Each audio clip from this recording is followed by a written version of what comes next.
plusieurs sites sur la ville, 7 ou 8. Pourquoi ne pas avoir fait la même chose sur ce site-là, qui est un site remarquable, au même titre que ceux que nous avions identifiés à l'époque. Mais à l'époque, il n'était pas disponible, celui-là. Parce que faire travailler tout le monde ensemble, les riverains, les promoteurs, les architectes, les associations locales, les futurs utilisateurs, ça fait bouillonner, ça permet de faire éclore des idées qu'on n'a pas forcément tout seul. D'ailleurs, la preuve, le projet que vous présentez là, excusez-moi, mais il est d'un hyperclassicisme désespérant. Sincèrement, c'est désespérant. C'est le genre de projet qu'on voit partout.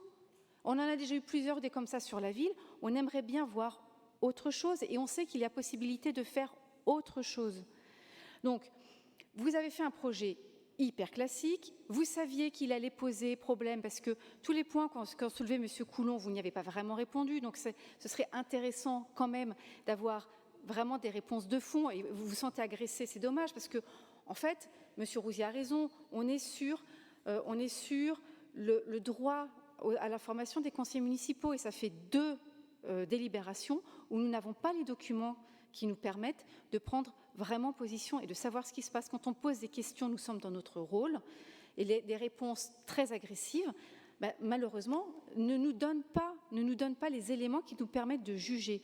Donc, peut-être que votre méthode n'est pas la bonne, peut-être que la méthode des API, qui a fait ses preuves parce que les projets qui en sont sortis étaient des projets ambitieux, vraiment innovants, et d'ailleurs, vous les continuez pour la plupart d'entre eux.